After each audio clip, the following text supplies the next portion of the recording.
Hello everyone, today in this video we will talk about risk management option for e-payment. So the first step is the assessing risk. Assessing risk has further three parts. The first step is bank may engage in a rigorous analytical process to identify and quantify the risk. That means bank will come to know that what exactly the risk is. Now the second is management should identify how potential risks are and should take steps to deal and limit those risks. Then bank will take step according to the risk. Bank management should form a reasonable judgment on magnitude of risk on bank. Then bank will make certain judgments like how big the risk is. Then in the second step, assessing risk for BODs to determine bank risk tolerance. Then they will tell the risk magnitude to the BODs. Then BODs will clear this thing that whether the bank has a tolerance power or not. Now the next step is based on all the assessment of the losses the bank can afford to sustain in an event. Then finally, by all the judgments by the BODs, workers, employees, the bank will finally come to know that whether they can survive in this risk situation or not. Now the step 3. Finally, management can compare risk tolerance with its assessment or magnitude of risk to ascertain if the risk exposure fits with the tolerance limit. उसके बाद जो है bank ये बताएगा कि जितना बड़ा risk है क्या उतनी बैंक में क्षमता है उस रिस्क को संभालने की या नहीं है. अगर उनमें क्षमता है then they will follow the next step. So managing and controlling risk. Having made an assessment of the risk, अब वो असेसमेंट कर चुके हैं, bank management should take step to manage and control the risk. So they will do the securities policy, they can make more securities policies, coordination internal communication like for rules and regulation. Outsourcing risk are controlled and manage like I already told you. Like वो जो बहुत बड़ी companies होती है वो अलग से एक आउटसोर्सिंग कंपनी को नियुक्त करती है जो उनकी वेबसाइट्स वगैरह को संभालते हैं. देन उनसे जो है कम्युनिकेट करेंगे और उनसे अपनी वेबसाइट्स को मैनेज कराएंगे अलग से.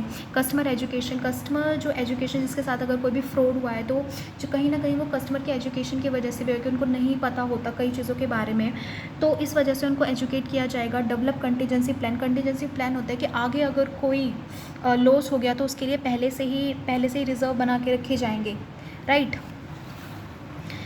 Bank can choose from a variety of security measures to prevent or mitigate external and internal attacks such as encryption. Encryption जैसे कि अगर दो पार्टीज़ के बीच में अगर कोई भी ट्रांजैक्शन हो रही है तो जो अनयूजुअल पार्टी है, जो थर्ड पार्टी है, उसका कोई रोल नहीं बनता, तो उनको वो इन्फॉर्मेशन समझ ना आए उसके हिसाब से उस डाटा को एक इंक्रिप्टेड फॉर्म में जो है कन्वर्ट किया जाएगा. पासवर्ड लगाए जाएंगे, virus control, firewalls and etcetera. Now the third is the monitoring risk. Monitoring risk once जो है अगर मैनेज हो गया, कंट्रोल हो गया, तो फिर उस रिस्क को मॉनिटर किया जाएगा कि आखिर वो रिस्क आया क्यों था और आया तो ऐसा क्या किया जाए कि रिस्क जो है दोबारा ना आए. उसके लिए 2 स्टेप फॉलो करने पड़ते हैं. पहले सिस्टम टेस्टिंग, सिस्टम को और मजबूत किया जाता है. वेबसाइट में अगर कोई कमी है तो उसको फुलफिलमेंट किया जाता है. आउटसोर्सिंग कंपनी को बोला जाता है कि वेबसाइट को इतने अच्छे से बनाओ कि दोबारा ये रिस्क ना आए. या फिर कोई भी फ्रॉड हुआ है या फिर कोई भी हैकर अगर आया था और उसने वेबसाइट में अगर कोई भी ऐसे गलत स्टेप्स उठा के ट्रांजैक्शंस को इधर उधर करने की कोशिश की है तो वो सारे के सारे स्टेप देखे जाते हैं जिसके हिसाब से दोबारा ऐसे सिचुएशन का सामना ना करना पड़े. So testing of system operations can help detect unusual activity pattern, problem, disruption and attack देखा जाता है. Then penetration testing focuses upon the identification, isolation and confirmation of flaws, क्या कमियाँ रहीं, and implementation of the security mechanism, उसके हिसाब से security बढ़ा दी जाती है.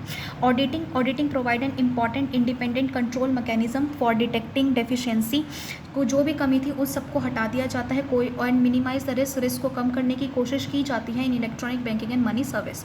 Auditors ensure appropriate standards, policies and procedure so that bank consistently adhere to them. फिर ऑडिटर कुछ पॉलिसीज अलग से बनाता है और कुछ ऐसे रूल्स बनाकर जाता है जिससे कि दोबारा ऐसे सिचुएशन फेस ना करनी पड़े. And audit personal must have sufficient specialised expertise. Auditing की पूरी टीम होती है तो उसमें एक्सपर्टीज़ भी होते हैं जो ये बताते हैं और एक्यूरेट रिव्यू देते हैं उस वेबसाइट्स का या उस पर्टिकुलर ऐप का जो भी बैंक यूज़ करते हैं ट्रांजैक्शंस के लिए कि वो और ज़्यादा कन्वीनियंट हो जाए लोगों के लिए और रिस्क फ्री हो जाए, जिससे कि जो कस्टमर हैं वो बिना किसी डर के जो है ऑनलाइन ट्रांजैक्शन कर सकें, right. These are 2 questions like in the back exercise like what is SET. So SET basically secure electronic transaction होते हैं जो कि जैसे क्रेडिट कार्ड ट्रांजेक्शन होती है तो उसकी सिक्योरिटी के लिए बेसिकली SET जो है यूज़ होता है, तो ये आप पूरा पढ़ लेना. And what is smart card, debit card, credit card. So these are the 2 questions which are not in the syllabus of lesson 1 of unit 2, but ये पीछे क्वेश्चन दे रखे थे तो ये दोनों आप लर्न कर लें. तो यहाँ पे आपका जो लेसन 1 है यूनिट 2 वो कंप्लीट होता है. Thank you.